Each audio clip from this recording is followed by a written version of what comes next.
Out of the street corners they scream. You knew it was coming. You've been waiting for this for months. Rumour hardened into fear and now they scream at you. The sirens, their hysterical wail tearing through the white noise of the city. And you run. You run to pick up those things that can never be replaced. A picture of them in the days when they still loved you. Your mother's wedding ring. And then you turn to your shelf of games. You only have room for 5. 5 games for Doomsday. 5 Games for Doomsday is a show in which board game personalities are thrust into a cabin in the woods to outrun an oncoming disaster, but can only take 5 of their games with them. But which will they choose? My guest this week is one of the most recognisable personalities in board game media, a Marine who has carved a niche for himself as an explainer and reviewer of heavy games, with heavy cardboard, which he's managed to make his full-time career. My guest this week is Edward Uhler. Edward, welcome to the cabin. Thanks. I guess I'm happy to be here because, Doomsday and all that, so... This is the most comfortable place in the post-apocalyptic universe. So I think it's interesting. We ought to tell everybody how I have successfully avoided you for the last, 8 months in doing this. I mean, at least 8 months. And I've just been randomly blessed with Twitter messages saying, we'll do this, and I'm not leaving my computer until we fix a date. And I saw your military training coming out there, and so I had nothing to do but to follow orders. Well, it's I'll be honest, because this is going to be somewhat cathartic. I butchered it again. Cathartic. Cathartic. Thank you for me, because of I know this is going to be. I know that your show uses board games as an excuse to be able to talk about and dive deep into people, and just with a facade of board games. And I needed to get to a place to where I was comfortable doing that, and I think I'm finally there. So, yeah, it should be enlightening, if nothing else. Well, I'm very glad you're here. So to begin then, firstly, it's the question I ask everybody. How difficult was it to choose your 5 games to take to the cabin, and what was the criteria you used? Well, up until earlier this week, when I finally got you my list of games, that was agonizingly difficult, because I was using that as my excuse as to why I wasn't coming on the show. But I didn't realize it until this week, when I realized, oh, wait a minute, the games really don't matter. It's more about using them as a segue to be able to dive into me. When I realized that, instantly, it literally took me about 45 seconds once I realized that. That's not to discount the list of games that I am bringing to the cabin with me. It's more, no, this all makes sense. And how did I go about choosing this?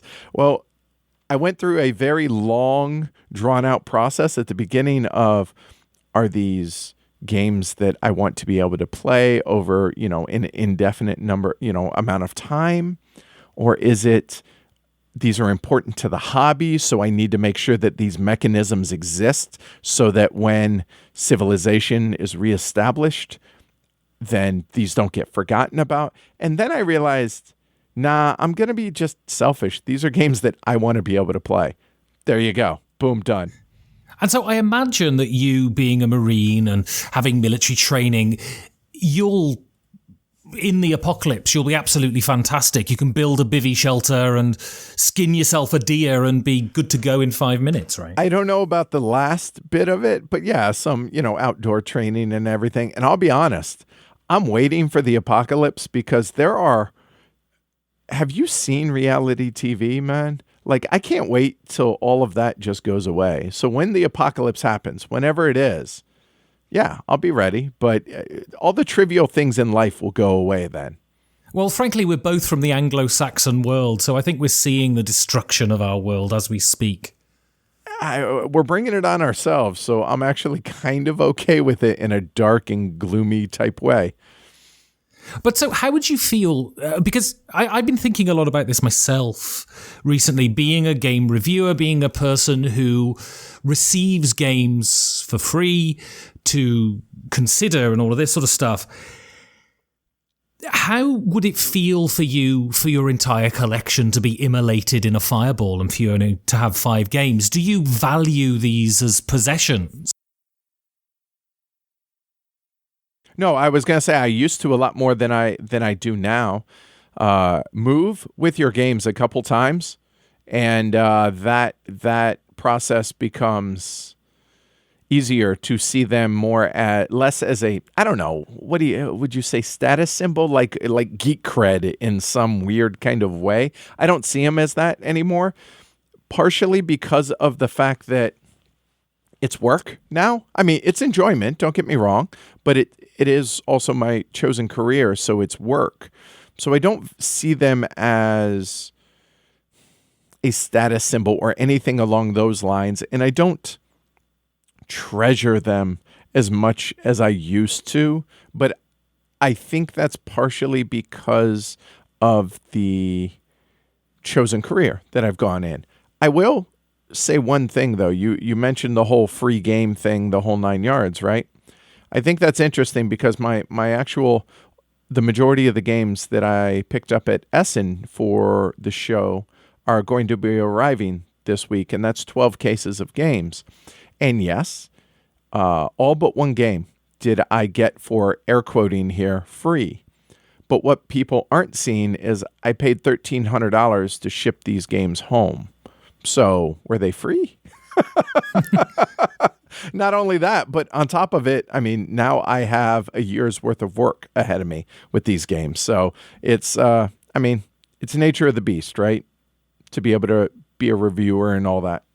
But it's interesting the way you say chosen career, because that's the vital thing, right? It's not that you're going down to Walmart and becoming a greeter because you've got to pay your rent or something like that. You've managed to develop something that is something you choose to do. So that must improve the feeling that you've got when you open these creative games and go, this is a year's work. This is a bloody year's work of doing something that I love, right?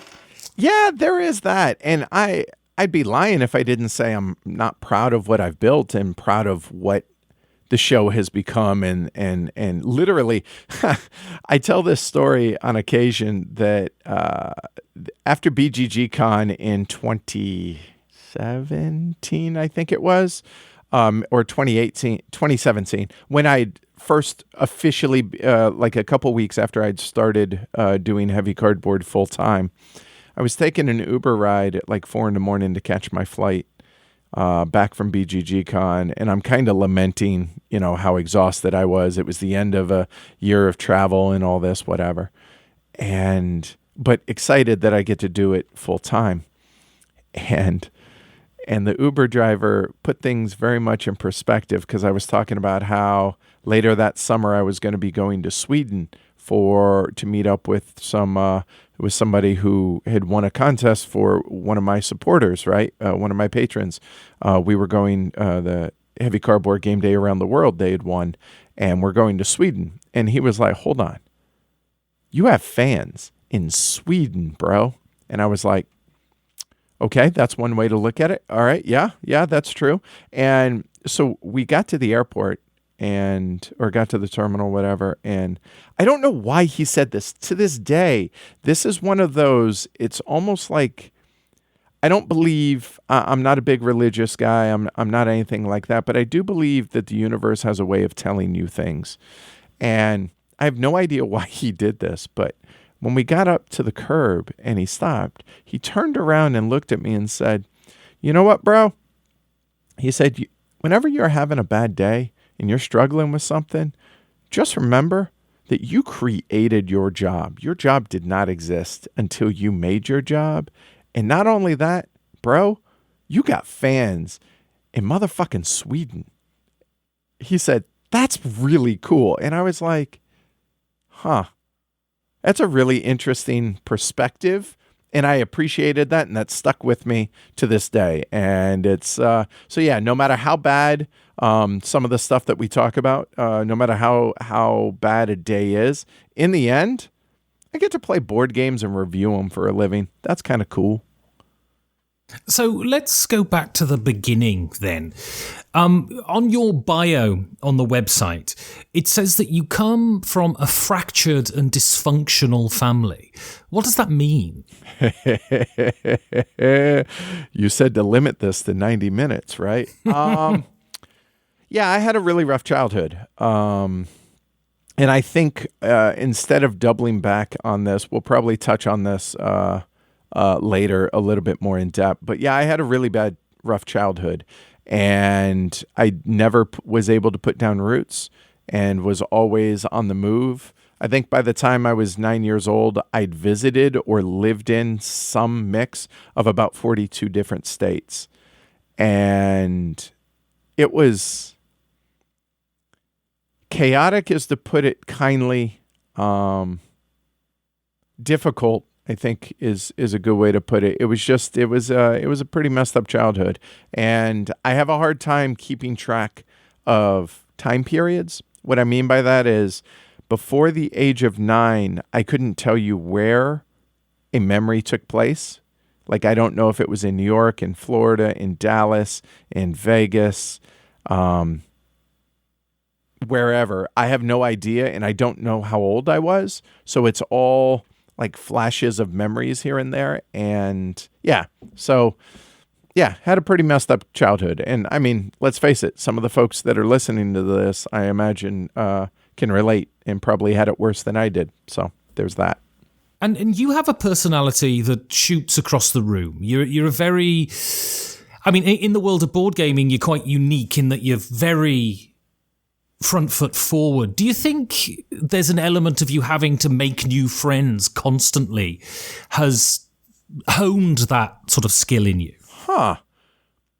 That's actually a really interesting thought, and maybe that's why. And I've always kind of said, I've jokingly said that I stick out like a sore thumb within the board game hobby or the board game industry or whatever you want to call it, because I feel like people see me as, oh, I'm a Marine. I like sports.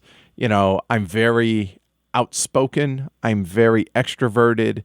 I'm kind of the antithesis of geek culture in a lot of ways in the way I am.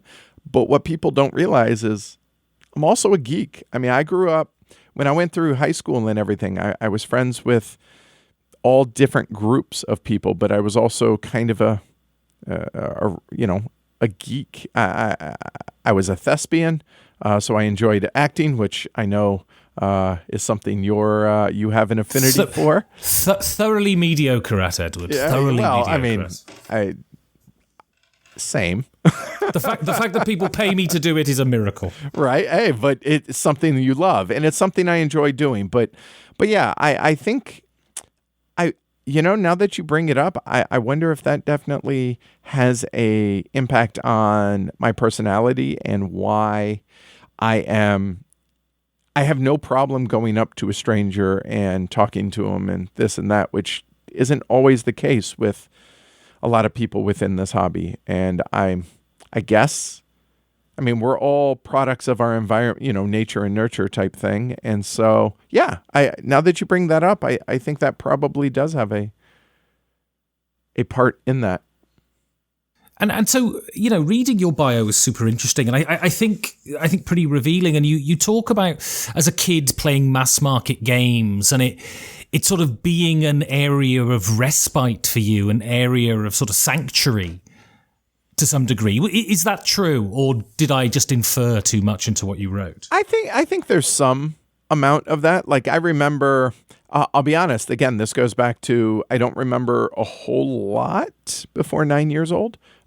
Bits and pieces here or there, and most of them negative. But after 9 years old, up until, let's say through junior high, I remember having game nights around the dining room table with my mom and my stepdad and my stepbrother, and playing Risk or playing Payday and stuff like that, and really really enjoying that, and all of us getting along and everybody being happy. And those are rare. Those were rare things. So yeah, I think that's a fair description of it. Yeah.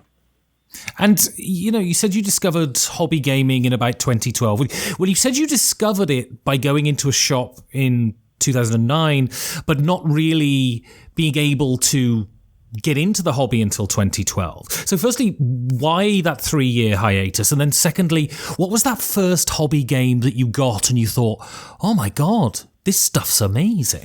Well, first questions first. Why the break? Because in 2009, I was playing poker professionally, and I was focused on that. And it was one of those, oh, that's cool that exists type thing. And it wasn't something that really interested me, maybe on like at a cursory glance, superficially. And then in 2012, I was no longer playing poker professionally thanks to the government. And so I had recently moved to Denver, Colorado with at the time, my wife, and we weren't big outdoor folks as far as like winter, like skiing, snowboarding, stuff like that, whatever. So wanted something that we could do together during the colder months, and kind of discovered board games. And the first ones, there were 3, which are polar opposites of one another, if you would think of them on a 3-sided thing here.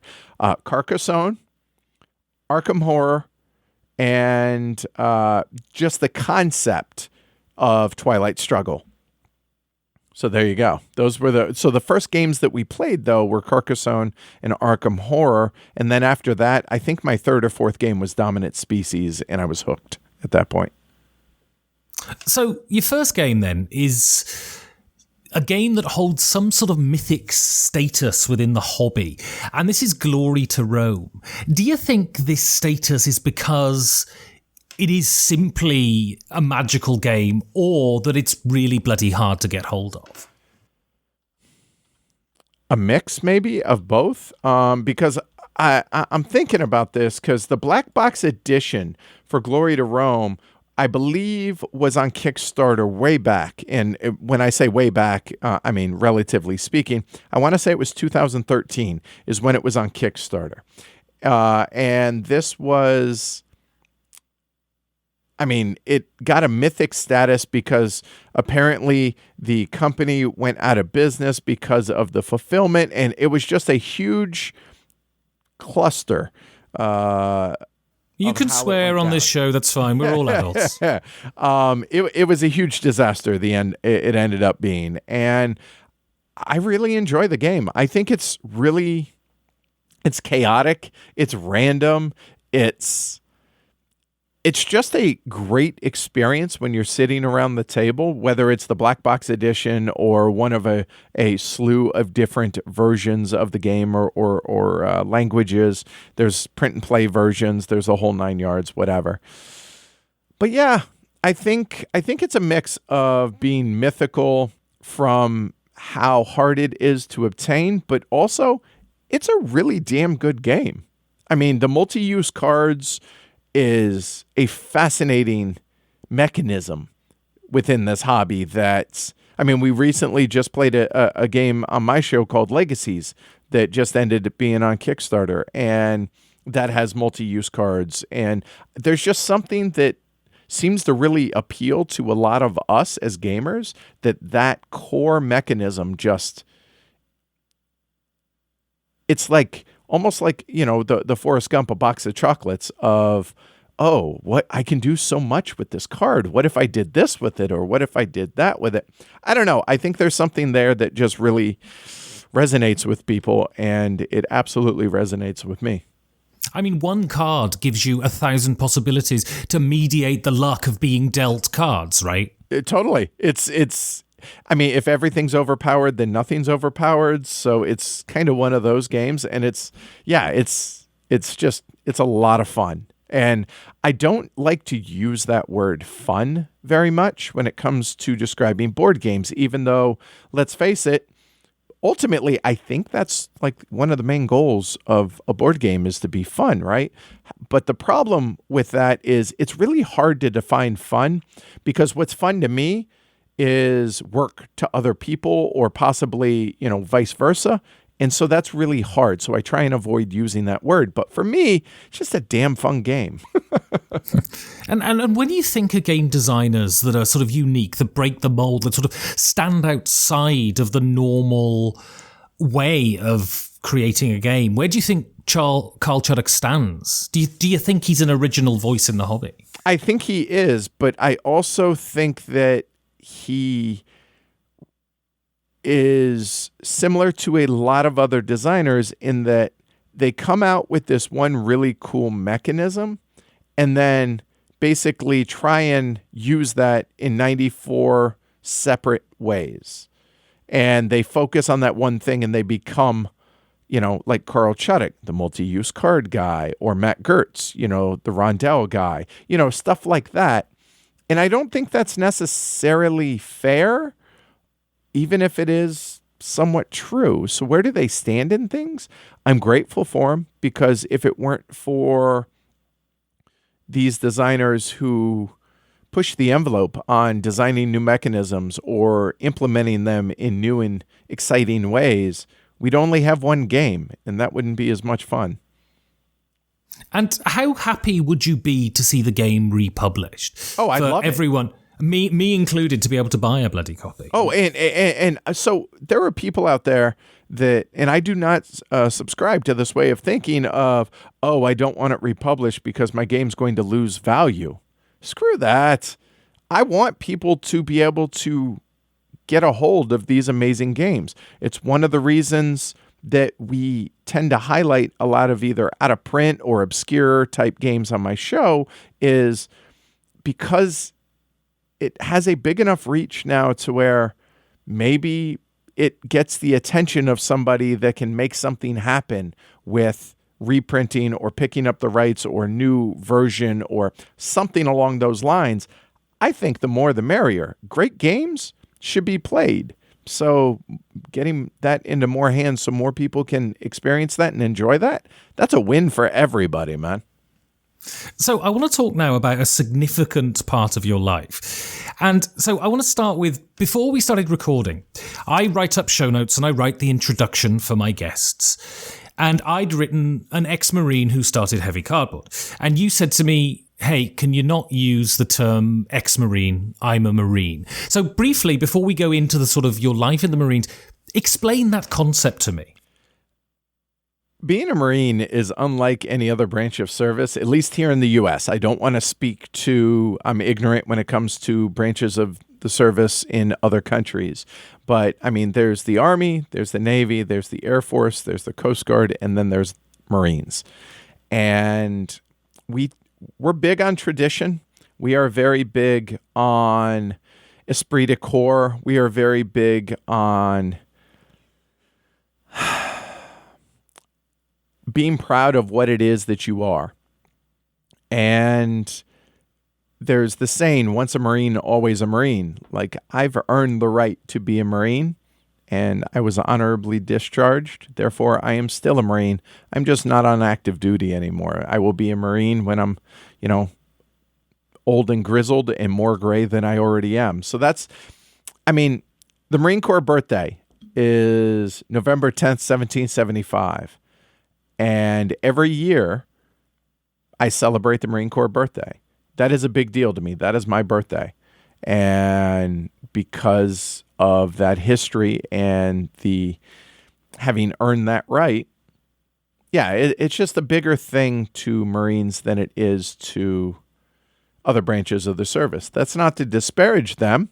It's just as a general rule. Are there people that are proud veterans? Absolutely. But they're a veteran, whereas I'm a Marine. It's just different. So why did you join the Marines? And so why did you join the military? And then why, when you decided to join the military, was it the Marines that you went for? I've always been the type of person that somewhat needs outside motivation. And my way of, I've never done a drug in my life. I'm not a big drinker. I don't smoke. I don't have a whole lot of things that was bad about me as a kid, per se. And this may come as a shock, but I had a bit of a mouth on me. And I talked back. I was a bit disrespectful to my folks and this and that. And my way of rebelling to my parents was screwing off school. And what I mean by that is I could have gotten straight A's if I would have applied myself, which means I could have gotten a scholarship, gotten into a good school, the whole 9 yards. And instead, I was a B and C student because my parents wanted me to be a straight A student. So that was my way of kind of getting back at them. If I could go back and change one thing about my life, though, I'd have a little sit down with myself and be like, really, you're only hurting yourself. Don't be stupid. But I digress. So I didn't have the grades for a scholarship, and I had decided, you know what, I think I'm going to join the military when I get out. And I was thinking either the Navy or the Air Force because I've always had an affinity towards airplanes. And one day, a buddy of mine was like, hey, I'm going to see the Marine Corps recruiter. Do you want to come? Having zero interest in it. And I was like, yeah, sure. So went and everything, and it was pretty hardcore, pretty gung-ho stuff. And I was like, and okay, that's that. But I happened to mention to my stepdad, or I consider him my real dad. He's my stepdad. So when I reference my dad, that's who I'm talking about. So I went home and I told my dad this, and he looked at me and said, the Marines, huh? You'd never make it. Oh, okay. That's all you had to tell a 17-year-old kid. I'd never make it, huh? Okay. Well, again, that whole rebellious aspect, I was like, I'm going to show you. And that was kind of all the motivation that I needed. And then I took my ASVAB test, which is the military testing across all the branches and whatever. And I qualified for literally any job in the military that I wanted. Everything, including nukes. Like if I wanted to work on a sub or on a Navy ship working on the nuclear reactor, the whole 9 yards. And decided, nope, you know what? I really like airplanes. I want to do something with airplanes. And so when I decided on the Marine Corps, I didn't even know the Marine Corps had airplanes at this point. So found out they did. And I was like, well, I guess that's going to happen. So I decided to enlist as an avionics technician for the Marine Corps.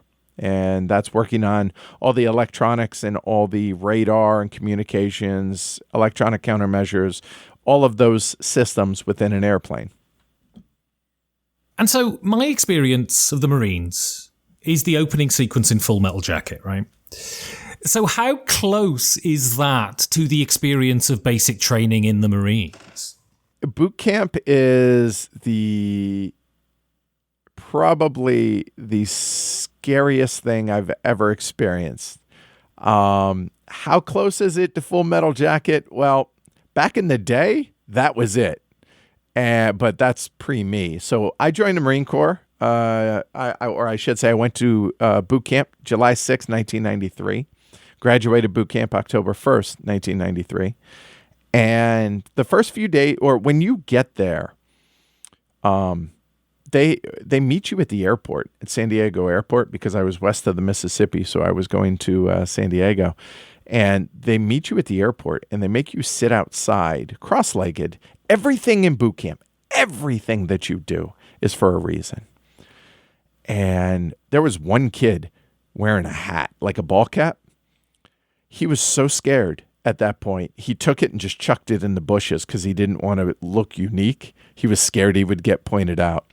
So when they get there, when you get there, it's, late at night after you leave the airport. It's probably 11 o'clock at night or so when you arrive. They do that on purpose. They make you stand on the famous yellow footprints. And for the first night, you're not allowed to sleep. The sleep deprivation is absolutely a point. They shave your head right away, the whole 9 yards. And the first 3 or 4 days of boot camp, you start settling in and you're like, oh, wow. Okay, this really isn't that bad. God, I thought this was going to be way worse. Like the drill instructors really aren't yelling at you and doing all that. And I'm like, Oh, they made this out way worse than it was going to be. Oh, that's because it's receiving. After a few days, you actually meet your real drill instructors and you get assigned a company and a platoon. And in my mind's eye, I can see this as clear as day. We marched over to what is called our squad bay where we lived. There were 90 racks or 90 beds in there. That was our home for all of boot camp. And we sit in the front part called the classroom, and everyone's sitting there. And there's a lot of pomp and circumstance to this process. Your drill instructors march in, and, they right face the whole 9 yards, and they introduce themselves, and it's very formal and very, direct. Okay. Our senior drill instructor introduces himself first, and then our other 3 drill instructors introduce themselves. And at this point, the senior drill instructor comes back and he says, "Drill instructors, make Marines. They're all yours." And he walks out of the squad bay. And in my mind's eye, I can see the doors close slowly. And then when they finally close, it was like the 9th circle of hell opened up. And drill instructors don't know how to count. They say you have 10 seconds, and it's like 10, 3, 1, you're done. And all they're trying to do is panic you and freak you out. And they do a really good job of that. So I'm laying in my rack after that first day of getting our actual real drill instructors. And because we're in San Diego, it's attached to the San Diego airport. And so we're on the 3rd floor of our of the bay, and I'm on the top rack. And I'm laying on top of my rack because you never get inside your covers because you don't have time to make your bed in the morning, so you sleep on top of your covers. But I'm looking outside and I'm watching these airplanes take off at San Diego International Airport thinking, what the fuck did I just do? I have never been more scared in my entire life. Fast forward 3 months, graduate, become a Marine, get out into the fleet, see the world, serve for 9 years, and here we are. So, after the basic training, what's the day-to-day life of a Marine? Do you still have to get up stupidly early? Do you still have sort of military discipline, or does it go into a sort of more relaxed mode? Both. It depends on what your MOS is, okay? Your MOS being your job. My MOS was 6317, which is avionics tech, O-level avionics tech on F-18 fighter jets, okay? And MOS stands for? Military Operational Specialty, I think. Basically, it's a number that designates your job, okay? And if I were an 0311, which is an infantryman within the Marine Corps, their life is going to be drastically different than what my life is. And that military discipline is going to be far more rigid within an infantry platoon as opposed to a squadron, an air winger, than what I was. So I don't want to speak for everybody because it's going to be polar opposite. But basically, I got attached to a squadron. And after I went through MCT after boot camp, so after boot camp, they give you 10 days leave. Then you go to MCT, which is Marine Combat Training, for a month. And you get to play with all the really awesome weapons, like a Mark 19 fully automatic grenade launcher. There is no more amazing, just, wow, this feels powerful firing that when it's a...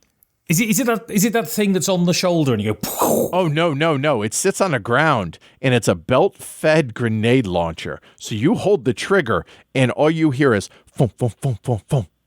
And then you look downrange a few hundred yards, and all of a sudden you just see explosions. Boom, boom, boom. And you're like, okay, that's awesome. That's really cool. So anyway, after that, then I went to school. My school is 9 months long to learn avionics. Actually, you learn basic electronic theory first, and it's literally a military school. So it's like high school, but with marching and in uniform. It was really kind of weird. So there's that. And then after that, I went to C School, which C School is a secondary school for your specific aircraft or a specific job that you're going to be doing. And then from there, then I make it out into the fleet being into the actual Marine Corps. And I got attached to MAG 31, which is Marine Air Group 31, stationed out of Beaufort, South Carolina. And I was attached to VMFA 251, which is Fixed Wing Marine Fighter Attack Squadron 251. That's F-18s in Beaufort, and immediately went on deployment. And so that brings me to my next question. Where did you serve during your time in the Marines? So I was stationed the entire time out of Beaufort, South Carolina, but I spent far more time deployed than I ever spent in Beaufort, South Carolina.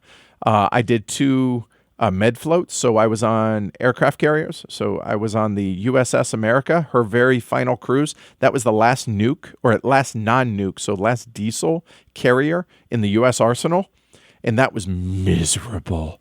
That is, I imagine prison wouldn't have been that bad. We hit only, I think, 4 ports in 6 months.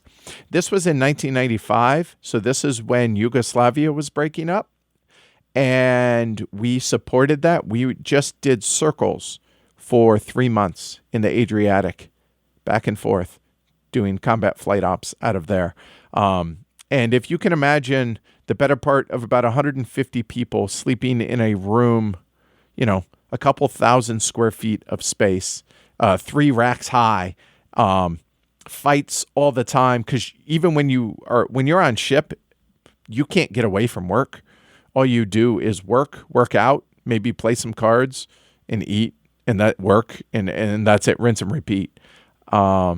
But I did 2 med floats. I did on the America, the Theodore Roosevelt. I did. We were the first Marine unit ever deployed to the country of Hungary during Kosovo when that was going down in 99. I did 2 Westpaks when I transferred squadrons, meaning we were based out of Iwakuni in Okinawa, Japan, and made it down to Thailand and Australia. And I've been around the world. I've been through the Suez Canal 4 times. I've seen a whole lot of places all over Europe, and very fortunate for that. But you asked on a day-to-day life, it's kind of, you go in, you do your shift, and then at that point, you're free to do what you want, especially if you live in the barracks on base. But obviously, you have functions, you have to stand duty, you have to do all these extraneous things as well. But other than that, it's kind of I say a 9-to-5 job, but I work mostly night shift. And so we would come in to work at 4 o'clock, and we would leave when the aircraft are ready to go for the next day's flight ops. So sometimes that's 9 o'clock at night. That's a short night. Other times you see day crew when they arrive, at 7 a.m. So it is what it is. And so 2001 was a very important year in American history, right? And you left the Marine Corps in 2001. Did you leave before 9/11 or afterwards? And what was the effect on, firstly, the organization of the military when that happened, and you personally as a sort of American soldier? Did I leave before or after? Both. And I'll explain why. In the military, there is a thing called you get leave or you get vacation, right? PTO, if you will, for lack of a better way to put it. And you can save up your leave or your vacation time for when you're about to get out, and you can go on what's called terminal leave, meaning you go on vacation, but you don't have to come back, but you're still technically active duty, okay? So on Saturday, September 8th, 2001, I went on 45 days terminal leave. So I got in my car, drove up to my girlfriend's house in Greenville, South Carolina. Within 6 hours, had my ears pierced. And hey, I'm essentially a civilian at this point, right? Even though I'm technically active duty, I don't have to go back. I'm good. Fast forward 3 days, Tuesday morning, September 11th, 2001. My girlfriend wakes me up, tells me what's going on. I don't leave the couch for 3 days at that point. When the second plane hit the second tower, I had 2 thoughts that went through my head. The first thought was, oh my God. Second thought was, oh shit, they're going to call me back. So, after not too long, after that, I called our ready room, which is kind of our point of contact at the squadron. And I said, hey, this is Corporal Uhler. I'm on terminal. You guys going to call me back? Like, what's going on? They said, we have no idea right now. If we need you, we'll call you. So for 42 days, every time the phone rang, I kind of just stared at it like, is this it? They calling me back? I'd done just about 9 years because my 2 contracts overlapped. I did a 5-year and a 4-year contract, and they just overlapped. So I did just over 6.5 years. And I was like, so every time the phone rang, I was nervous. But after that 42nd day came and went, free and clear. I'm done. I served my country honorably. Much like there are people out there that aren't a big fan of mine because of the way I am, my mouth and my free thinking tended to maybe not sit well with everybody within the command structure of being in the Marine Corps. So I was ready to get out at that point, and they were ready for me to get out.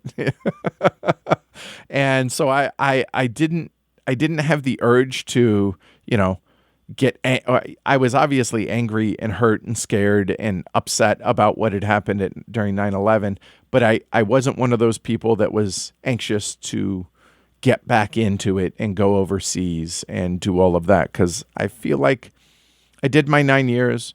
We did our part in Yugoslavia, we did our part in Kosovo, and we did all of that. And it was somebody else's turn at that point. And so to what degree do you think the Marines made you the Edward Uhler you are today? Well, I think it played a big part. It taught me a lot about integrity, about communication, about honesty, and I think it's instilled a lot of the values that I hold dear to myself.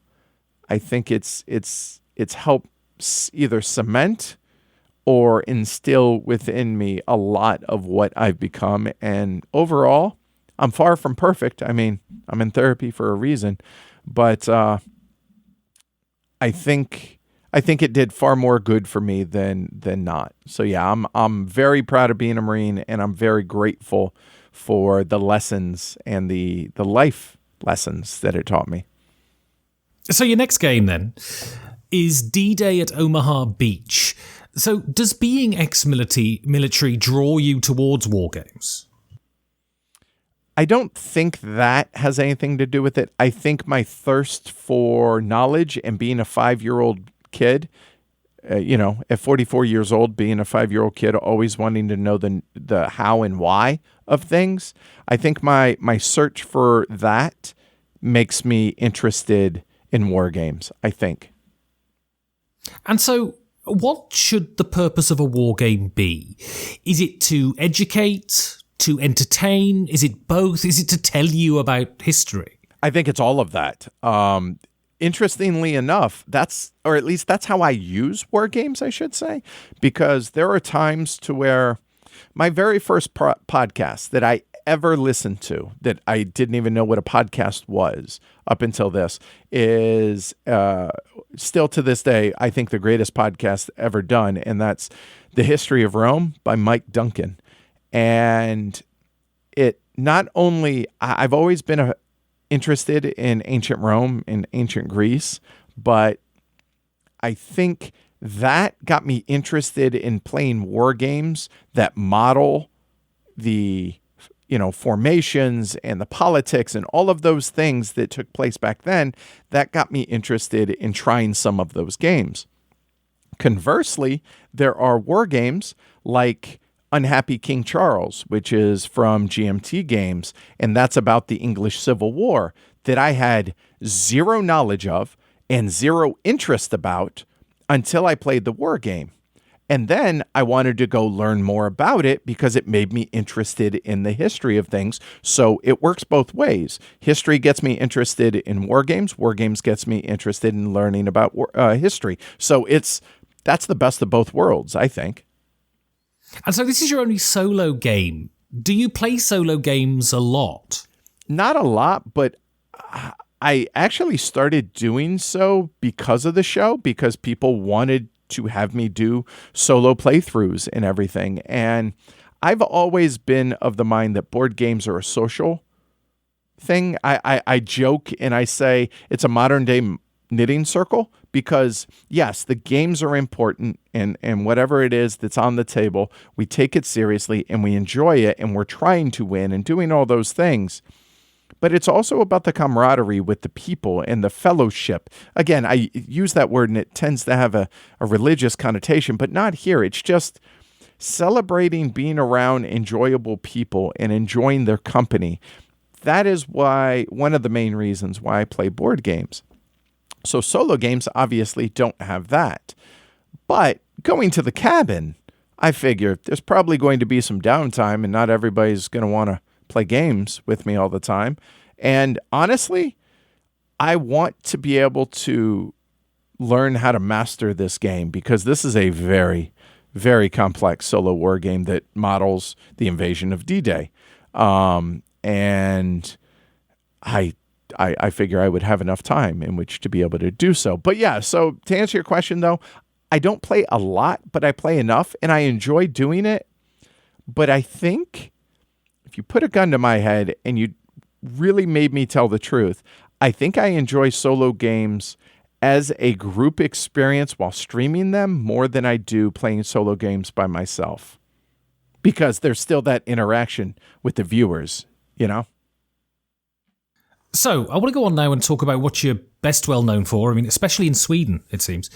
And this is heavy cardboard. So, how does professional poker make you start a board game podcast? Professional poker does not. Although, I would say that professional poker,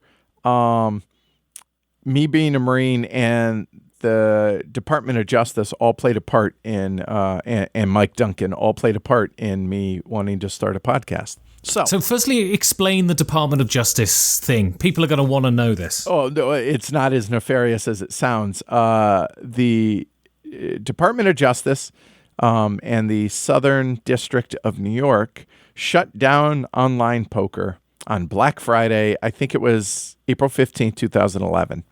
They seized the domains of of Full Tilt, Poker Stars, and Ultimate Bet, thus ending essentially my professional poker playing career because I mostly played online. And at that point, once poker had gone away, I had a decision to make. Well, me and my wife at the time had a decision to make. Do I continue playing poker? And if so, we're going to have to move out of the country. I had a lot of friends that moved to Thailand, a lot of friends that moved to Canada, moved to Costa Rica, basically cheap cost of living that they could still be able to play online poker. Or I would have to go back into aviation and get back into that and give up playing poker. And I decided I didn't want to leave the country, or we decided collectively. And so there you go. So after that, then fast forward to me being back in aviation. And I'm listening to podcasts 7-8 hours a day, not just board game podcasts, but stuff like History of Rome, a podcast about model railroads, podcast about cooking, but also board game podcasts. I was listening to stuff like Dice Tower, Secret Cabal, all the big shows, back around whatever year that was. And I want to say 2012, 2013 or so. And I kept kind of getting a little bit frustrated at times that the hosts were not really talking about the games that me and my friends were enjoying playing. And this went on and on and on, listening to this and all this, and kept going on. And finally, I was always raised that if you're going to complain about an issue, offer up a solution. So I went home one day and I spoke to my ex-wife and I was like, what do you think about the idea of me starting a podcast? She was like, well, it's about time. It's like, what? And she's like, yeah, me and Justin, the founder of Terra Nova Games, we're just talking about this. Like, I think you'd be good at that. I was like, really? I have no idea what I'm doing. So ended up talking to Tony, who was my very first co-host, and I asked him, I said, what do you think about the idea of starting a podcast? And, we came up with an idea and a format, and there you go. So come to find out that the reason there you go. We'll leave it at that. That's why I started the podcast. That's how that came about. And so, were you always drawn to the heavy games? Was this just an instant thing? It was. And this is where the poker side of things now comes in as far as the influence on that. I didn't realize this until a ways into hosting the podcast, actually, but I enjoy the competition of decision making because ultimately that's what poker is as well. Now, poker is a lifelong game in a sense that anything can happen in a single hand of Texas Hold'em or Omaha or whatever it is, what form of poker you're playing. Anything can happen. Anybody can get lucky. And anybody can get lucky over a session or a series of sessions or whatnot. But in the long term, whoever makes the better decisions over the course of the game is going to win. And I realized that's why I enjoy playing poker so much. Yes, the money is nice, don't get me wrong, but it's that competition of decisions. It's putting people into positions where they make mistakes or capitalizing on their mistakes and making better decisions that they do. Again, short-term variance or luck comes into play, of course. But that kind of factors into the types of games that I enjoy playing. Low randomness, low luck. There is some, don't get me wrong. I mean, talk about a game like Glory to Rome, right? But ultimately, whether or not I win or lose a game is not going to be decided on a die roll or on a card flip or on anything like that. Over the course of a heavier game, there's less randomness, so that means the more your decisions impact whether or not who wins the game. Did you make better decisions than I did? If the answer is yes, you're going to win the game. And I realized, yeah, that's exactly why I play the types of games that I play. But that's not to say that these are all stodgy. We're all silent, sitting around the table, head and hands and and a lot of grunting and nobody having fun. We have a blast. If you've ever watched any of the live streams, we have a blast playing these games, even though they're heavy, meaty decision games. But it's that competition of decision making is what drives me to the heavier games. And it's the same itch that got scratched from playing poker, except we're not playing for money, but there's that social contract that we have that we're all trying to win. And as long as that remains, then it scratches the exact same itch that poker does. And so you started with Tony as your first co-host, and you've been through a number of co-hosts sort of through your time with Heavy Cardboard. Why is that, and how is the transition from host to host? Because I worked in a show with a host and that exploded, and so I decided to work on my own. How is it, working with different hosts and dealing with different people? Well, why did that happen to begin with? The podcast and now the podcast and YouTube channel, the schedule is tyrannical and it never ends and there's no break and you're constantly having to churn through things and you're constantly having to, and it's not just the new hotness, but it's also, we touch on a whole lot of older games as well, but it just doesn't stop. It doesn't let up. And so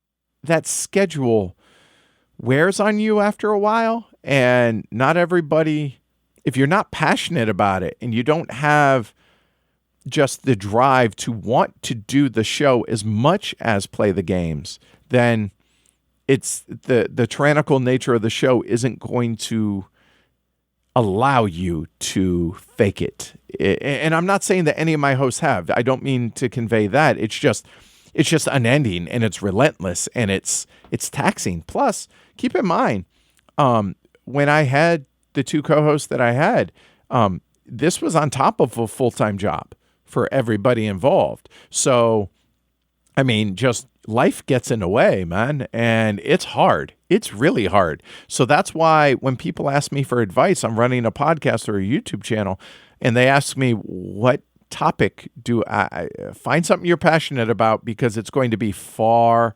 far more work and the schedule will never, ever cease. And you better be passionate about whatever it is you choose, or else it's just going to eat you alive. So that is why the first co-host left, Tony. And was that an acrimonious breakup? Oh, not at all. No. It was very amicable. I was sad. When he told me, I kind of knew eventually it was going to happen, because I just didn't see him wanting to do it long term. And there's nothing wrong with that. But when it happened, things were just kind of starting to move along and go in a great direction. And I was just gut punched by it at first. But no, the reasons he left, the tyrannical nature of the show, plus he was starting a new startup company he was joining a startup, and the amount of work he was going to have to put into that was just going to eat into the time. And he just didn't want to do it anymore. There's nothing wrong with that. That's totally reasonable. Second co-host, when the transition was terrifying, abjectly terrifying. Transitioning into Amanda coming onto the show, who was my wife at the time. And first off, it made the scheduling a whole lot easier. I mean, legit, because it's all in-house, right? It's all that. But it, again, tyrannical nature of it, and it made things more difficult at times, because the show. And then when she and I ended up separating, getting divorced, she decided she didn't want to do the show anymore. Honestly, for many of the same reasons as Tony, tyrannical nature.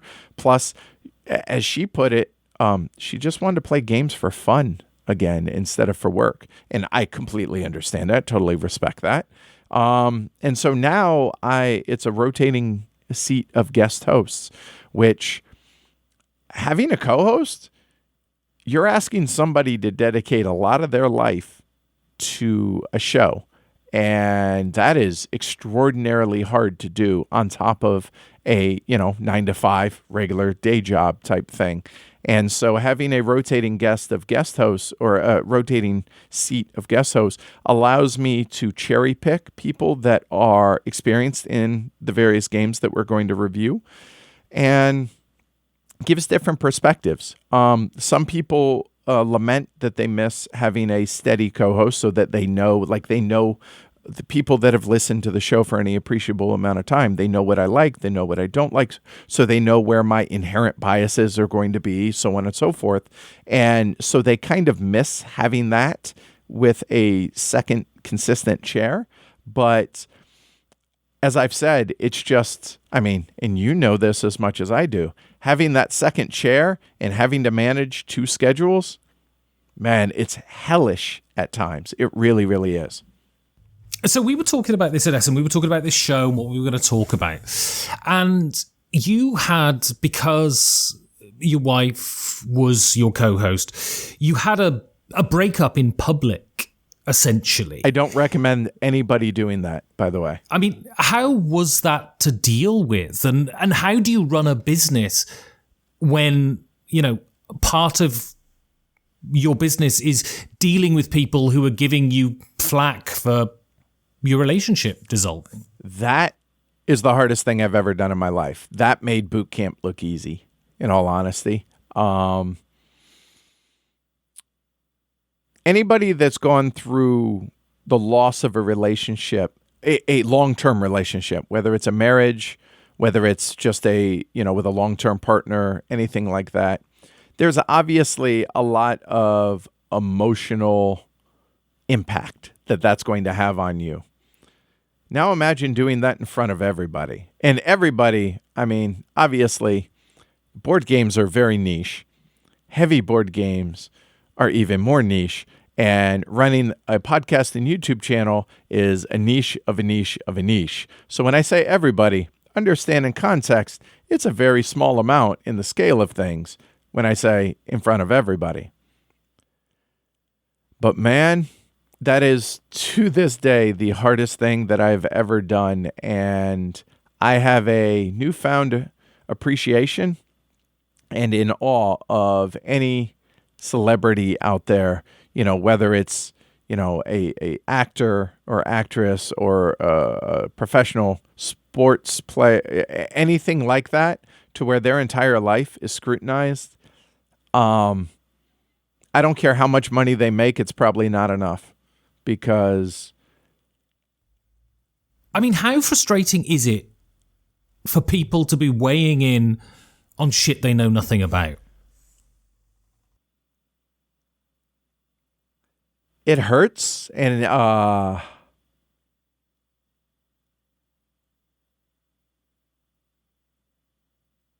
it's difficult, and that's downplaying it a lot. It's the worst thing that I've ever done in my life, and I still deal with the fallout of that, not just of what caused the breakup to begin with, but also the fallout of that. I've lost friends over it, a lot of friends. Not even talking about the business side of things, just the emotional toll that it took on me. I ended up leaving the state partially because of it. And it's something I still deal with, and it's still hard. And from a financial standpoint, because much like you, I have a Patreon, and I had devastating results because of that, because people reacted to things that they thought they knew when they didn't. And I regret partially the way that I handled it. I definitely have regrets of things, and I would recommend not going through it in the public if at all possible. I mean, let's face it, not a lot of people know a lot about the various media people within board games, do they? Like, they don't know your personal life. They don't know who so-and-so's dating or not. They don't know all of those things.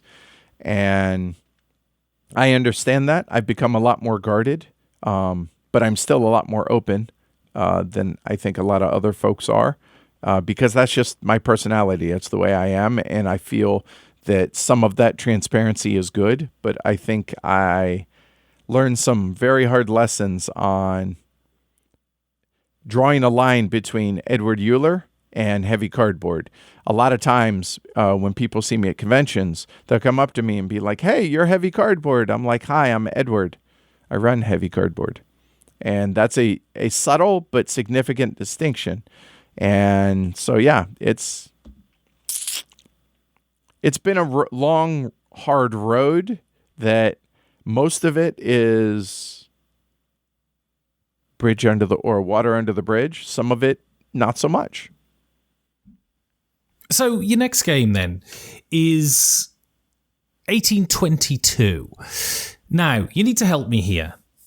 Can you briefly explain for me and the few people listening to this who don't know what 18XX is, what is 18XX? They're train theme economic investment games where players invest in train companies in which they then run these railroad companies for profit.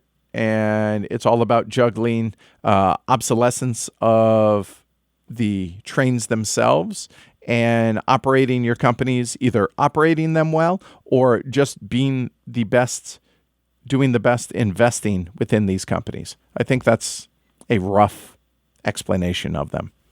And what's the appeal of 18XX for you, and why 1822 in particular? 1822 is my favorite 18XX game. It's big. It has a lot of variables in it and offers a crap ton of replayability. Again, going back to the cabin, if I'm going to be there, indefinitely, then I want replayability. And you're going to notice that in all of the games that I chose, actually. But 1822, or in general, why the appeal for 18XX games is I don't get to play them as much as I want. Again, talking about going back the tyrannical nature of the show. But they're low, if not zero luck games. And I've always enjoyed economic and investment games, and these are kind of the pinnacle of those type of games. And yeah, I find the reason I haven't tried an 18xx game yet is because I find them incredibly intimidating. What would you say to me to get me over that hurdle of being worried about them? For anybody that hasn't tried one that's interested in economic games, I would recommend just jumping in and trying one and make mistakes, fail early, and try and see if it's a style of game that you would enjoy. Obviously, playing with somebody that has experience that can kind of handhold is going to be beneficial. Or, I mean, not to plug my own stuff, but this is kind of why we do the stuff that we do on YouTube. Watch any of the 18xx playthroughs that we do, with either the 1846 or the 1889 playthrough, just to get a feel for what they're about and check it out and see if it's for you. So this year we saw the passing of the originator of the system, Francis Tresham. And whenever I end up with people and we start talking about you, often the anecdote of your interview with Francis Tresham is brought up. And you even referred to it at the Heavy Cardboard meetup this year at Essen. What is the story about that, and why was it such a bizarre experience? Oh, man. I don't get nervous doing interviews on either side of this because I do much like what you do here with folks. But I have never been more nervous doing an interview than I was leading up to that for a couple of reasons. One, there's not really anything out there with Francis Tresham. Francis Tresham being the grandfather of 18xx games, as well as the tech tree with Civilization and all of that. I mean, Sid Meier's Civ was inspired by this man's design. I mean, oh my God. And the fact that he was getting up there in age, I knew that when I was going to interview him, I kind of felt the responsibility of the entire board gaming world to get this recorded for posterity. Not that I'm some important thing, but he is. And I was really nervous. And I spent a lot of time working on what questions to ask him and, making sure that, again, for posterity, I get this right. So when we went up there for the UK Games Expo a couple years ago, and I went up there and I met him and his wife. They had Jess, me, and Richard over for tea, and then we were going to go and have lunch and then do the interview at this restaurant. It was like herding cats. The interview started with him just taking the list of questions out of my hands and then just looking at them and just starting reading them and then answering whatever he wanted to answer. That was terrifying.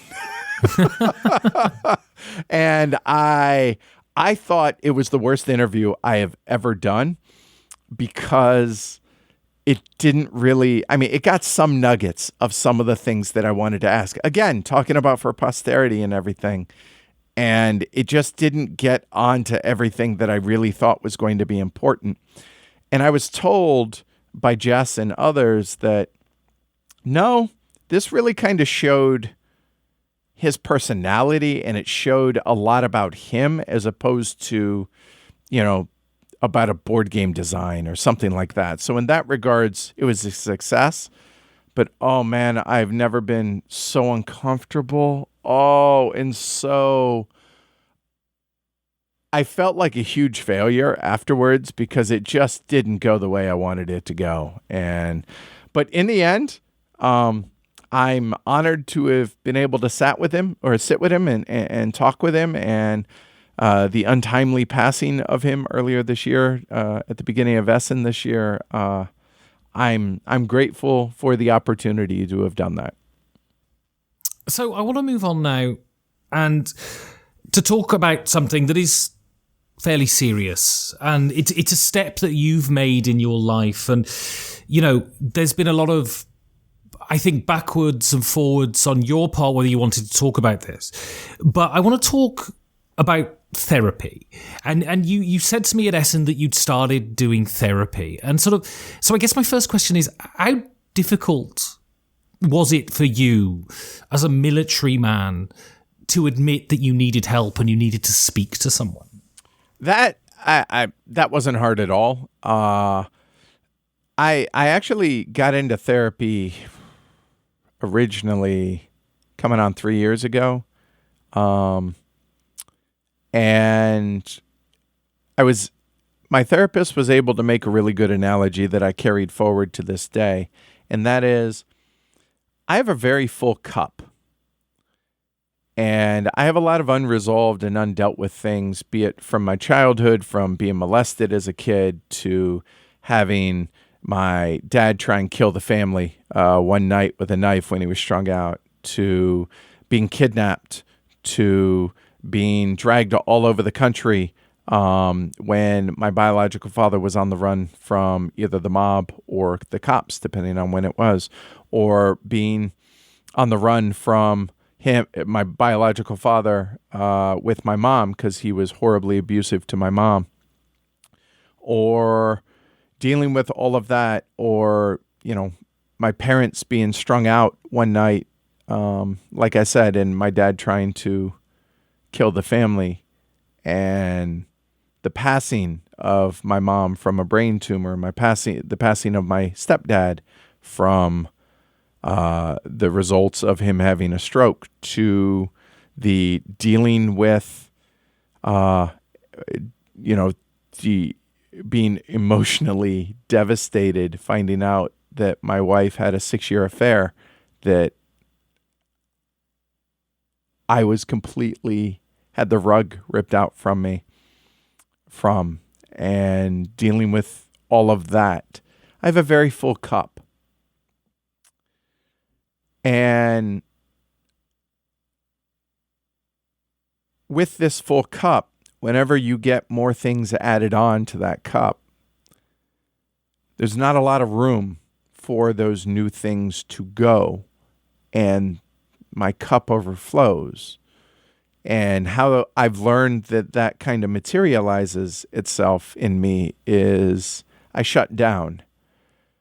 And that has really negative connotations, or real negative impact on every aspect of my life. So when you say shut down, what do you mean specifically? There are days I can't find the way out of bed.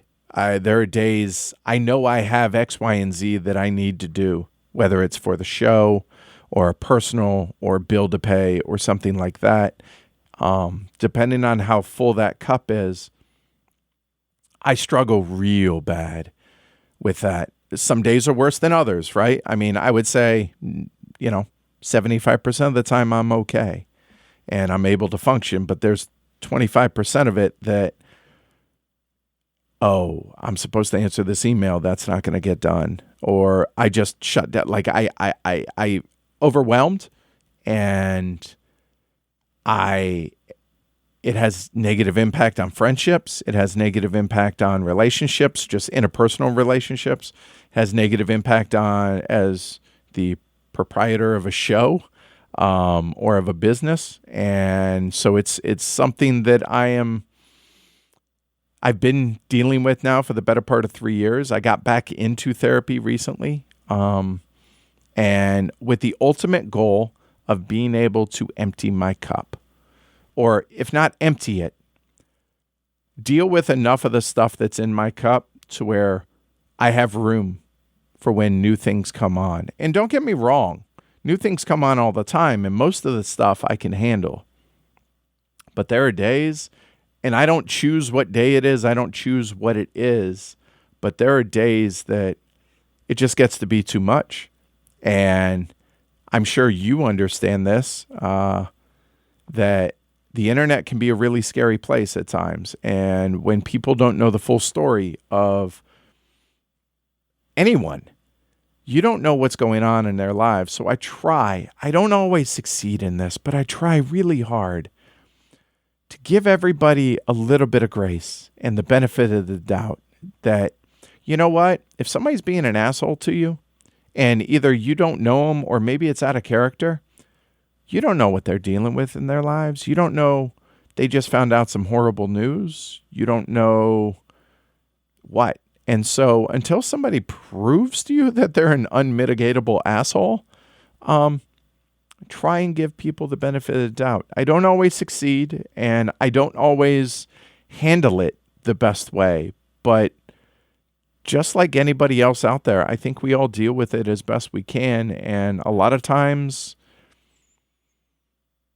it's important to have somebody to be able to talk to. And don't get me wrong, I have friends and everything, but being able to have somebody on a professional level be able to talk to, meaning the therapist, whether it's a psychologist, psychiatrist, whatever, I think that's important. I think all of us have enough stuff in our cups that we should be able to talk to somebody out there to help deal with that. And I think here it is, 2019. I think that's getting a lot more accepted and a lot more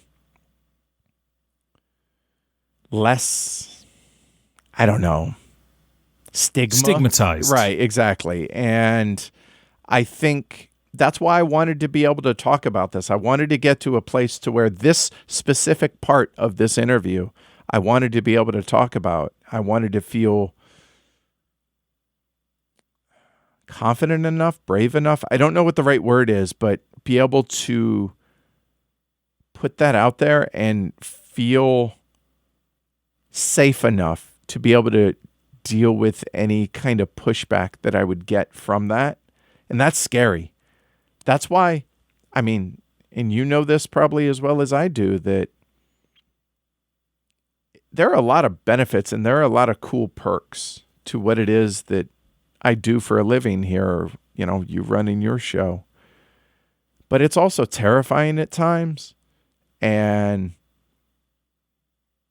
there are days that's just the perks don't outweigh the terrifying side of things. So if I could tell folks one thing to take out of this, it's not, oh, hey, go listen to Heavy Cardboard. It's not anything like that. It's take care of yourself first and foremost, and don't be afraid to find somebody to talk to. It's helped. I still got a lot of work to do, and I still got a long ways to go, but it's helping. And I think it's important that we that have platforms do our part to remove the stigma of that. And yes, I am a Marine. Yes, I am 6'2", 220 pounds, but I got a lot of shit in my cup that I need to deal with. And if I can do it, I imagine everybody else out there should be able to as well. I mean, do you think this is a lifelong process now, or do you think there'll be a point where you can come to terms with your past? I hope so. I think the answer is probably both. Maybe not. Maybe the therapy, isn't as often. It becomes less about triage, and not that I'm I'm not suicidal. I've never had any of those thoughts. Nothing like that. It's just learning to better deal with the day-to-day is what's really important to me right now. And I think getting therapy for that and teaching me the skills on how to deal with that, as well as in the process of doing that, being able to empty my cup. That's what I'm focused on right now. But eventually, do I think I ever stop going to therapy? Maybe, but I imagine there will still be some level of it down the road, just as a checkup from the neck up type, thing, just to be able to have that as an option. I think that's important. Yeah. So will I ever stop? I don't know, but I certainly hope to get my cup empty or emptier as time goes along. So yeah. So your next game then is a game that is rapidly being thought of as a sort of modern classic. And this is Pax Pamir 2nd Edition. Why is this one going to the cabin? I enjoy it playing it 2-player to 5-player. The gameplay is different every single time I play it, even though it's the same game. And I love the narrative of the story that the game tells. And I just have a blast playing it. It's, again, I'm not using the word fun. I enjoy the experience of playing this game. And it's very low rules overhead, relatively speaking. It's the most approachable of all the PAX games. And I think it's a marvelous design. And it's one of the few games that anytime somebody's like, hey, do you want to play? Yes. Just yes. So right now I'm digging it a lot. I mean, Cole Worley is one of the cleverest people I've spoken to in board gaming. How do you think that sort of razor-sharp intelligence comes through in his designs? Whew, wow, that's a big question. I think he puts a lot of thought into distilling down the game and developing it down to a pretty core, pretty straightforward design philosophy. And I think he exceeds in being able to successfully do that. And don't get me wrong, a game like John Company is a bit more, I don't want to say convoluted, but it's definitely a lot more involved than a game like Pax Pamir. But it's still the historical narrative and the amount of work that goes into that historical narrative for each of his games. As somebody who appreciates history, who is that 5-year-old always wanting to know the how and why of things, I thoroughly appreciate, and I think that leads me to having a stronger affinity for his designs in general. And, everyone says this game's great, and especially this new 2nd edition. How much does it deserve the sort of general praise it's getting? Deserve. That's a really hard word, but I don't want to speak for other people, but for me, not only is it a design success from it succeeds in what its aim is to do, which is to make historical narrative of the great game, being the Afghanistan, 19th century, just the ever-evolving alliances and everything between the Russians, the British, and the Afghans. And there's a subject that wasn't really high on my list of things to learn about, yet now I want to, right, having played the game. And it not only succeeds in that, but it does so in an approachable way. And again, it pares down the rules overhead to a level that you don't have to be a heavy gamer to be able to digest the rules.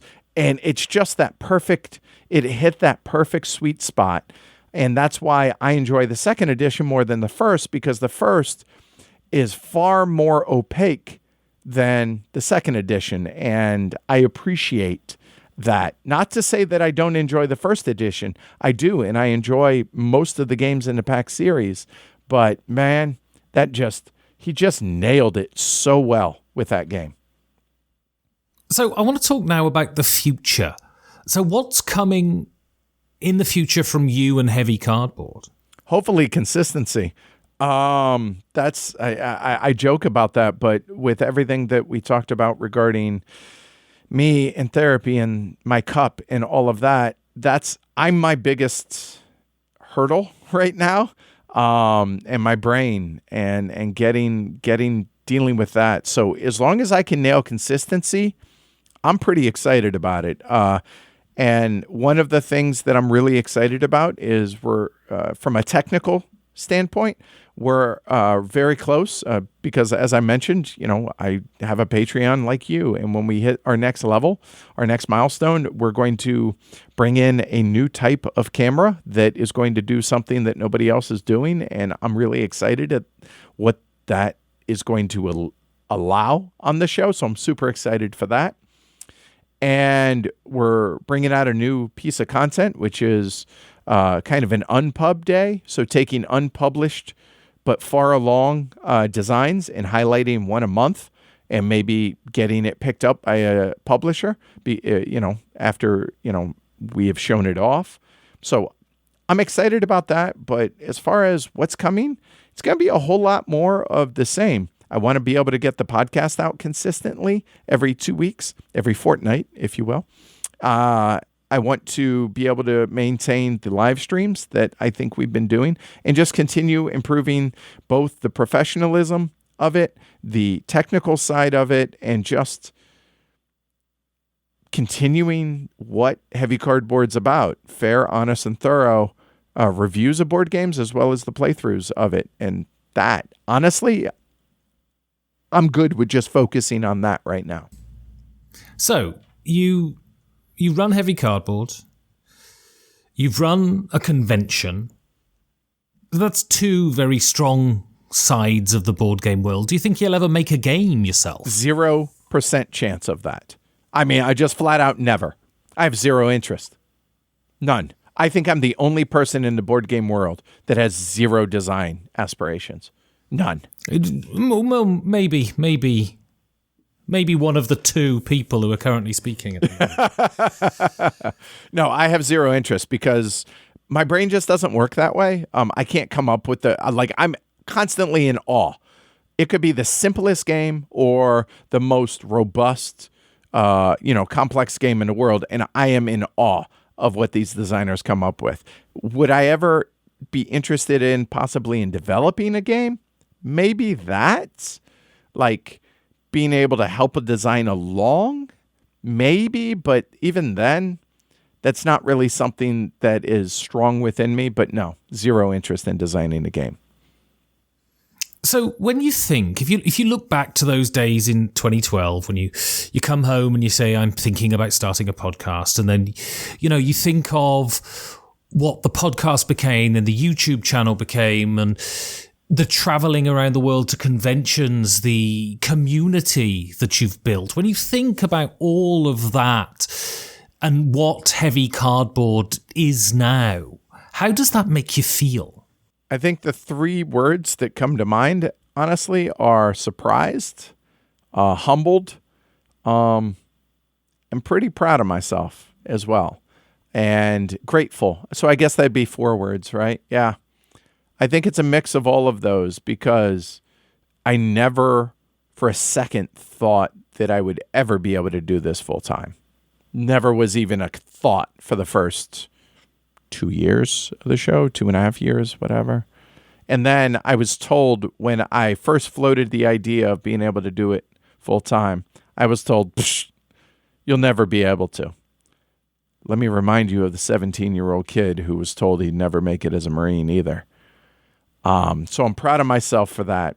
I am very humbled that there are people enough people out there who enjoy and appreciate the work that I do to want to support this. And I'm grateful for that. And I mean, with us having just gotten through the Thanksgiving holiday and having that be a near anniversary time for when I was able to do this full time, very grateful, very humbled by that. And still to this day, most days when they're not terrible days, I'm able to look and still be in awe and surprised that this is what I get to do for a living. So yeah, it's some mix of all those things. So your last game then is Age of Steam. And of all the Martin Wallace train games, why this one? Oh, you had to throw that name out there because there's debate. Is it a Martin Wallace game? Is it a John Boer game? I'll put it this way. Age of Steam, and this is a total cheat. 100% I cheated when I picked this game. Because when I bring Age of Steam, I'm bringing all the damn maps that I have with me, because that's about 140 maps. So why Age of Steam? It is the quintessential bidding, pick up and deliver auction game out there. And it is divine.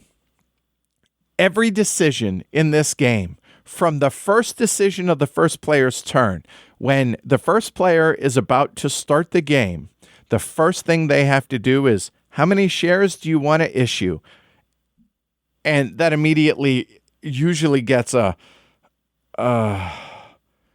and that's the type of decision that I enjoy in games.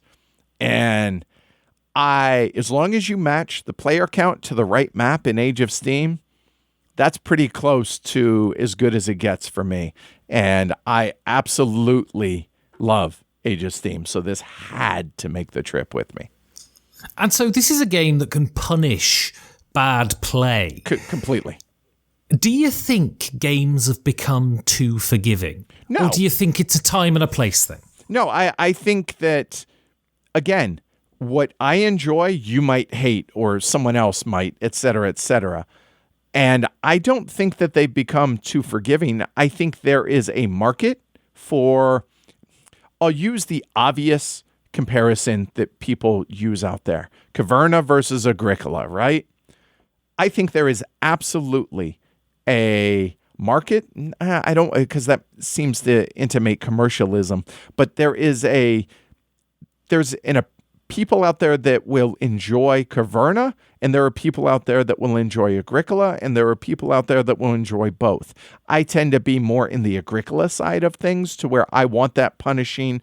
I want to be punished for the mistakes that I make in games, much like in poker. And so I don't think they've become too forgiving, as long as there are still games being made on the other side of the docket. Then, hey, play what you dig. Absolutely. I don't care what kind of games you enjoy. If you enjoy them, you should play them. I will never begrudge anybody for playing whatever games they enjoy, because ultimately that's why we're doing this, is to enjoy ourselves and our friends and meeting new people. And again, that knitting group, right? And so, yeah, play what you dig, man. So one last question then. So you're herring to the cabin, you're in the car, and you go around a corner and the back seat flies open. 4 of the games fly out of the car, down a ravine, into a river, and are swept away for all eternity. Which game do you hope is sitting on the back seat? I have no idea. I would probably exclaim Glory to Rome, which, that's oh hell, that we do on the show.